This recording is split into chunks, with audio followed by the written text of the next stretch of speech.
Hello champions, कैसे हो आप सब लोग। आई होप आप लोग बहुत अच्छे होंगे और आप लोगों की एसबीआई पीओ की प्रिपरेशन और जबरदस्त चल रही होगी। तो आज के इस सेशन में हम देखने वाले हैं एसबीआई पीओ ओरिएंटेड कुछ क्वेश्चंस। जैसा कि आपने मेरी पिछली क्लास में देखा होगा कि ब्लड रिलेशन के क्वेश्चन अगर आपके सामने आते हैं, यानी कि रिश्तेदारी से संबंधित क्वेश्चन, तो उन्हें आपको कैसे अटेम्प्ट करना है। बट आज के इस सेशन में हम देखेंगे अगर आईबीपीएस या एसबीआई के पेपर में, आपके बैंकिंग में, किसी भी पेपर में बैंकिंग के ब्लड रिलेशन के क्वेश्चंस आते हैं तो आपको उसे कैसे टैकल करना है। ठीक है, तो इस सेशन में आप देखोगे सिर्फ क्वेश्चन और उनके फैमिली ट्री की क्या अप्रोच आपको अपनाना चाहिए। ठीक है, तो बिना देरी किए सेशन को शुरू कर देते हैं। आप इस सेशन को लास्ट तक देखोगे तो आप लोगों की ब्लड रिलेशन की प्रैक्टिस बहुत अच्छी हो जाएगी और फिर आपका एक भी सवाल गलत नहीं होगा। ठीक है, तो चलो शुरू करते हैं।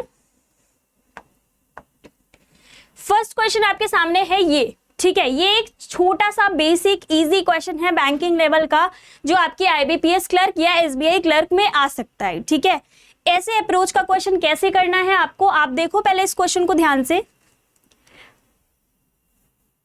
ओके, आई होप आपने क्वेश्चन देख लिया होगा। क्वेश्चन में कुछ नहीं है, एक फैमिली ट्री का, एक फैमिली डायग्राम या एक फैमिली का कुछ मेंबर दिए रहते हैं और बताया रहता है कि ये इसके ये इस रिलेशन में, ये इसके इस रिलेशन में है, और उसका ही ड्रॉ आपको करना रहता है डायग्राम। ठीक है, डायग्राम एक बार ड्रॉ कर लोगे आप लोग तो फिर क्वेश्चन के आंसर तो चुटकियों में कर लोगे। ठीक है, तो क्वेश्चन पढ़ो। क्वेश्चन लिखा हुआ है E F G H I जे, कितने मेंबर्स गिने आपने? 6। एक परिवार के 6 सदस्य हैं। ई और एफ एक विवाहित जोड़ा है, मतलब मैरिड कपल है।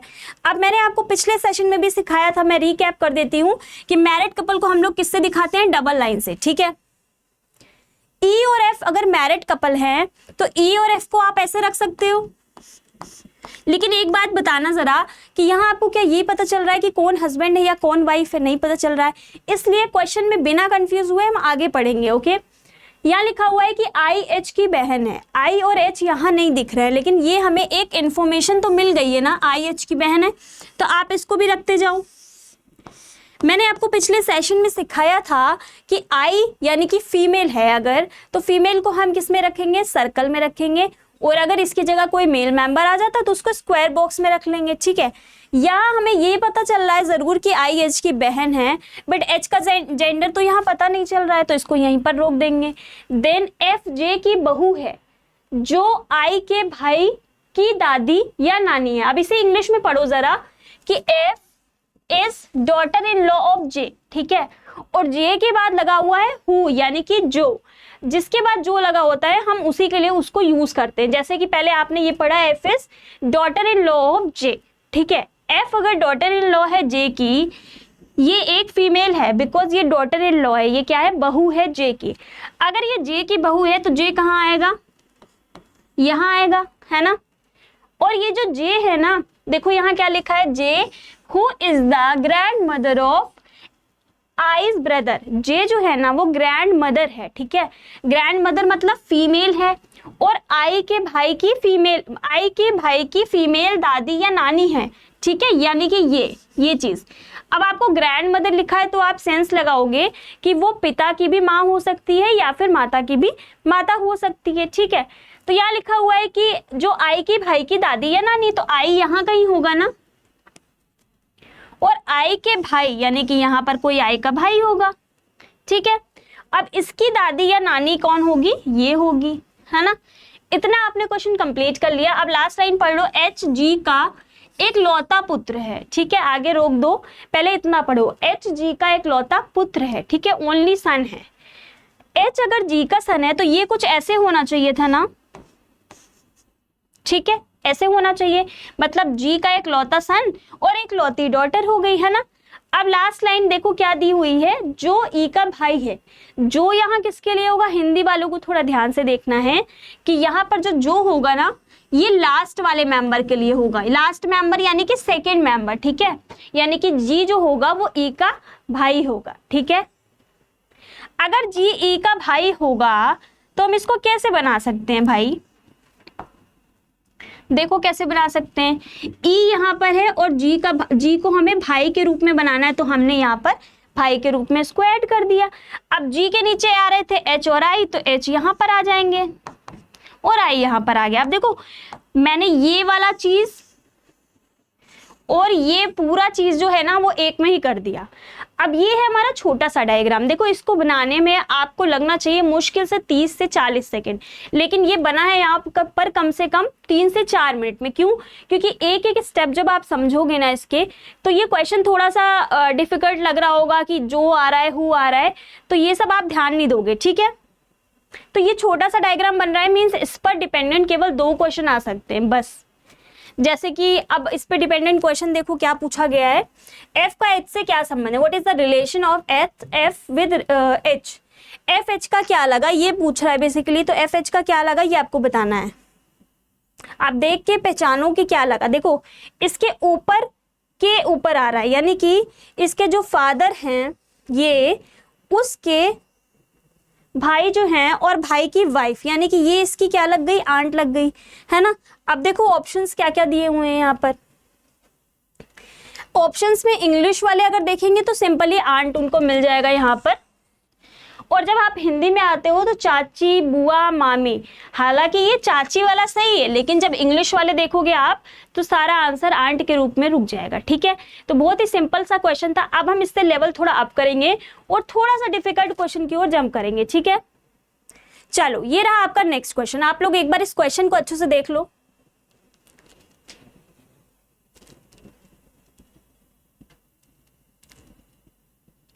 देखो ये आपके IBPS या SBI में आने के चांसेस हैं, और अगर आएगा तो कम से कम आपको 3 मार्क्स दिलवाएगा, क्योंकि 3 क्वेश्चन डिपेंडेंट हो सकते हैं बड़े आराम से, ठीक है। ठीक है, आई होप आपने क्वेश्चन गो थ्रू कर लिया होगा। अब चलो हम क्वेश्चन को सॉल्व करते हैं। यहाँ क्वेश्चन दिया हुआ है A से लेकर के W तक 9 पर्सन्स हैं, ठीक है। जब आपको बहुत ज्यादा मेंबर क्वेश्चन में दिख जाए तो आपको उसे ब्रेक कर करके ड्रॉ करना है, ठीक है। एक साथ पूरा इमेजिन नहीं करना है, ठीक। यहाँ दिया हुआ है कि A से W तक 9 मेंबर्स हैं टोटल, यहाँ पर देखो 9, ठीक है। उसके बाद ये भी दिया हुआ है कि वो एक घर में रहते हैं। हालांकि हमें इससे कोई मतलब नहीं है वो एक घर में रहते हैं, 2 घर में, ये सिर्फ हमें थोड़ा सा घुमाने के लिए बोल दिया गया है, ठीक है। यहाँ लिखा है there are 3 married couple in the house. यहाँ पर केवल 3 मैरिड कपल होने चाहिए बस। अगर आपके 2 बन रहे हैं, 4 बन रहे हैं तो वो गलत बन रहा है डायग्राम, ऐसा अपने दिमाग में बिठा लेना, ठीक है। अब यहाँ लिखा है, यहां से पढ़ो जरा आप लोग, A is the only daughter of D, ठीक है। जैसे जैसे लिखा है वैसे वैसे ही ड्रॉ करेंगे। A is the only daughter of D। अब ओनली का साइन कोई नहीं है, इसलिए आप इसको डबल सर्कल में कर सकते हो, ठीक है। ये सब चीजें अपने दिमाग के अकॉर्डिंग आप लोग ड्रॉ करोगे एग्जाम में। Then A is the only daughter of D, D who is the paternal grandfather. Paternal grandfather होता क्या है? पैटर्नल पिता की तरफ, है ना, मैटर्नल माता की तरफ से, है ना। पैटर्नल ग्रैंडफादर यानी कि दादाजी। पिता की तरफ से जो पैटर्नल ग्रैंडफादर होते हैं वो दादाजी ही होते हैं, ठीक है। अगर मैटर्नल ग्रैंडफादर लिखा होता तो वो नाना जी होते, सिंपल। देखो सारा कुछ जो अपने अराउंड रिलेशनशिप होते हैं ना, वो सारे यहाँ ब्लड रिलेशन में हम पढ़ते हैं, ठीक है। तो यहाँ लिखा है कि A is the only daughter of D, D who is the paternal grandfather of T, यानी कि T जो D है वो दादाजी है, ठीक है। किसका दादाजी है जरा देखो, T का, ठीक है। तो D जो है वो दादाजी है T का। अब इसको हम अलग बना लेते हैं, चलो।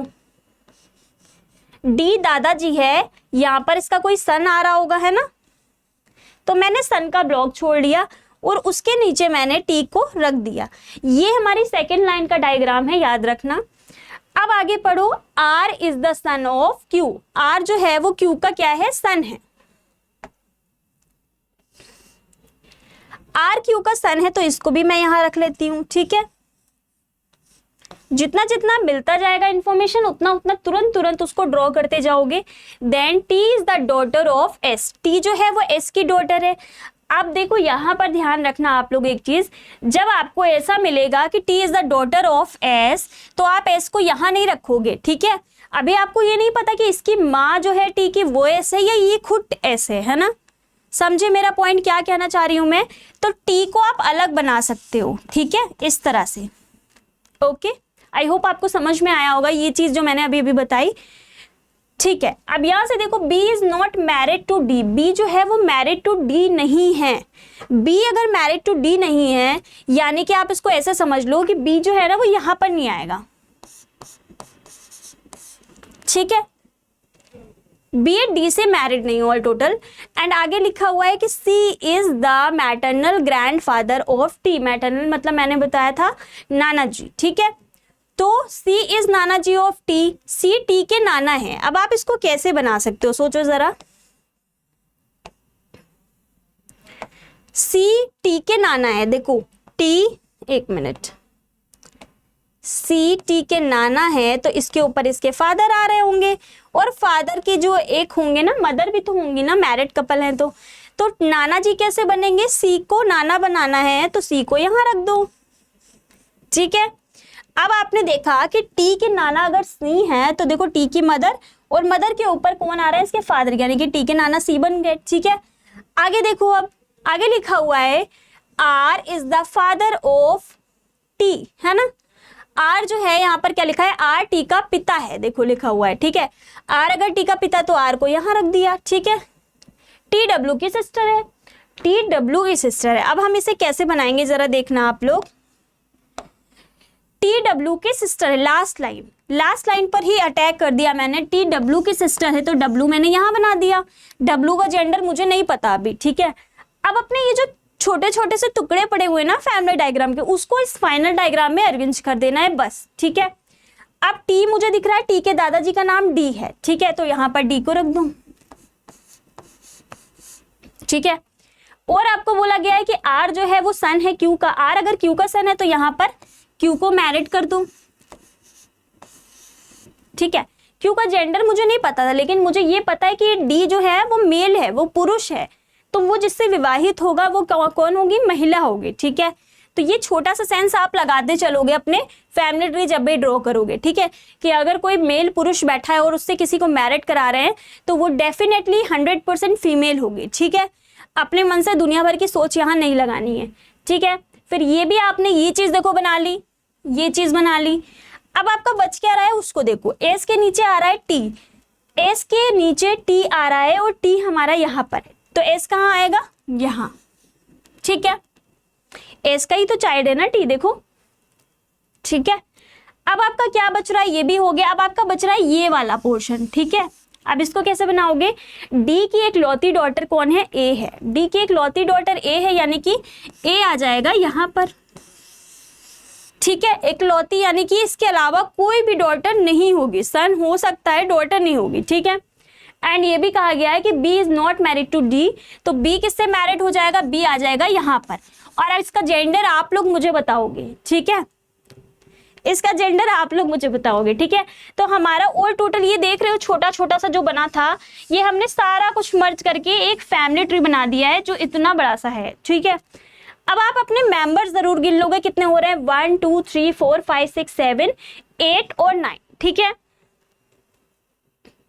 ठीक है, तो ये हमारा ऑल टोटल फैमिली डायग्राम बन गया है। अब आगे देखो क्वेश्चन क्या पूछा गया है डिपेंडेंट, कि how is W related to R, W R का क्या लगा। अब बहुत ही अच्छा क्वेश्चन आपको ऐसे बैंकिंग एग्जाम में मिलते हैं अक्सर, क्या कि डब्ल्यू आर का क्या लगा। अब आप जरा ये डायग्राम देखो, क्या आपको ये पता चल रहा है कि डब्ल्यू क्या है, मतलब मेल है या फीमेल है, पता चल रहा है, नहीं पता चल रहा, बिकॉज यहां देखो इसका जेंडर ही नहीं बना है, और इस पूरे क्वेश्चन में हमें डब्ल्यू का जेंडर नहीं पता चला।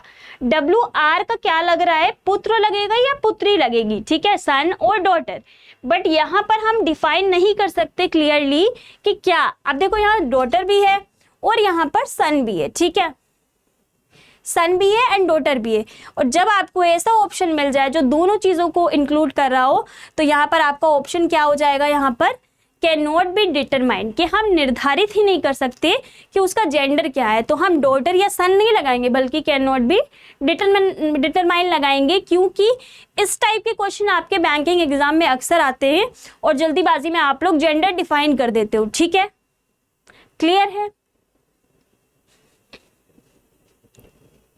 ओके, एक लास्ट क्वेश्चन है आज की क्लास का, देख लो आप लोग, ये रहा। ठीक है, एक बार इस क्वेश्चन को बढ़िया से पढ़ लो, फटाफट से पढ़ लो, और जिसको आ रहा है वो अपनी रफ शीट पर ड्रॉ करना स्टार्ट करो। चलो मैं कमेंट्स पढ़ रही हूं, आप लोग बताओ।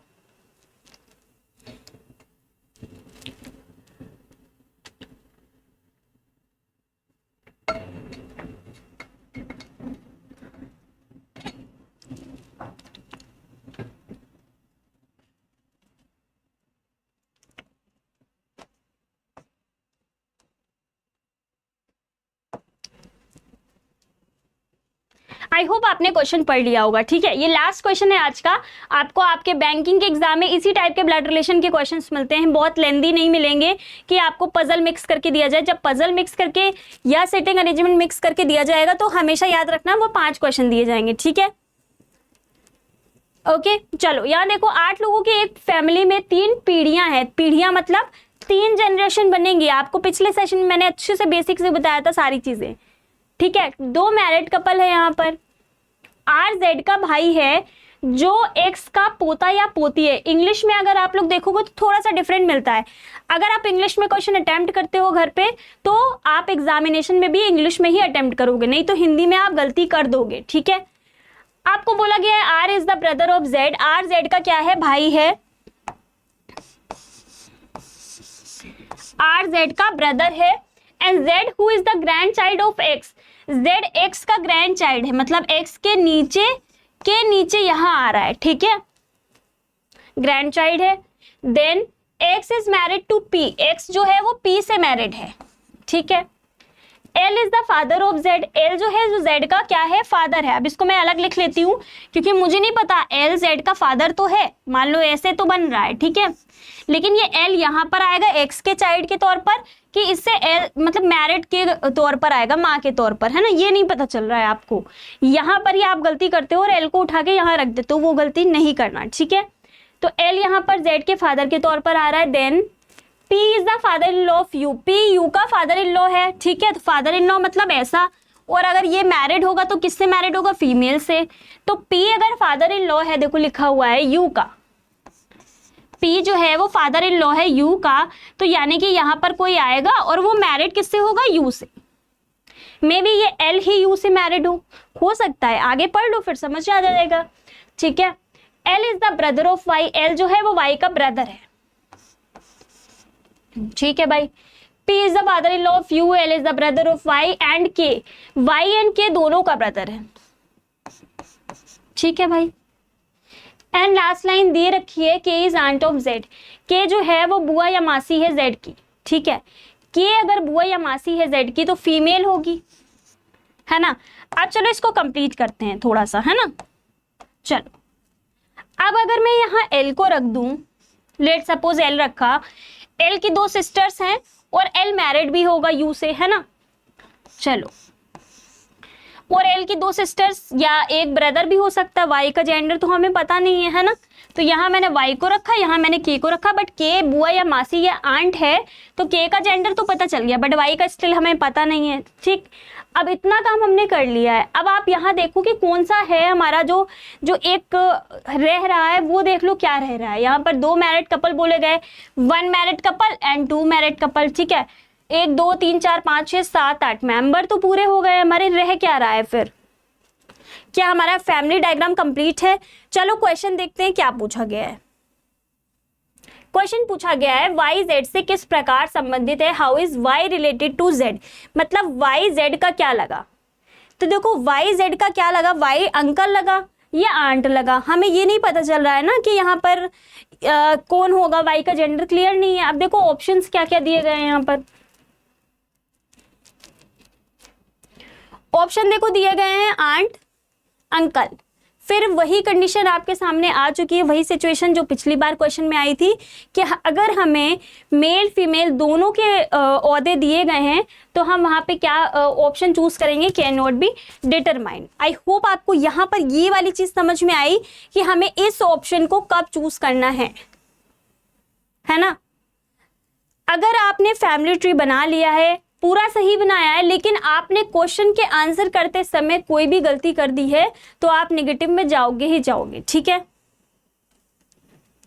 तो ये 3 सेट मैंने फिलहाल के लिए रखे हुए थे। अगर आप कहोगे तो ऐसे ही सीरीज और चलती रहेगी, मींस सीरीज, आप इसको सीरीज के तौर पे भी देख सकते हो। और इसके अलावा अगर आप अगस्त में एग्जाम टारगेट कर रहे हो IBPS का या RRB का, जो आपका अक्टूबर तक होगा, तो उसके लिए भी आप इसे फॉलो कर सकते हो मेरे चैनल को। और अगर आप कहोगे कोई टॉपिक बहुत ज़्यादा डिमांडिंग में होगा या फिर आपको किसी टॉपिक में प्रॉब्लम आ रही होगी, तो आप मुझे कमेंट सेक्शन में बता सकते हो, ठीक है।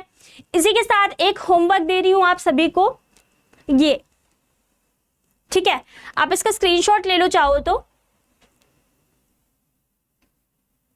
ठीक है। आई होप आपने स्क्रीनशॉट ले लिया होगा। ये क्वेश्चन आपका होमवर्क है और इस पर डिपेंडेंट क्वेश्चन जो है वो ये है, ठीक है। आप इसको भी फोटो ले लो। अब जिस अप्रोच से मैंने आपको पिछले क्वेश्चंस बताए हैं उसी अप्रोच से आप सॉल्व करोगे। और मुश्किल से ये 1 मिनट का भी क्वेश्चन नहीं है, सीरियसली। ये जो ब्लड रिलेशन होते हैं ना, सबसे इजी टॉपिक होता है हमारे रीजनिंग का, ठीक है। तो मैं, ऐसा नहीं है कि मैं सच में मतलब ऐसे ही आपको इधर उधर गुमराह कर रही हूँ, ऐसा कुछ भी नहीं है। रिलेशनशिप आप लोग तो कितना देखते हो अपने अराउंड, रिलेशन, मामा, चाचा, बुआ, फैमिली, है ना, तो वही सब ड्रॉ करना रहता है, बस और कुछ नहीं है। तो आई होप आप लोगों को ये सेशन पसंद आया होगा। अगर पसंद आया तो ये बेसिक कॉन्सेप्ट अपने दोस्तों के साथ शेयर कर सकते हो, ठीक है। मिलते हैं नेक्स्ट सेशन में, तब तक के लिए ऑल द बेस्ट सभी को। सभी लोग हंसते रहो, मुस्कुराते रहो।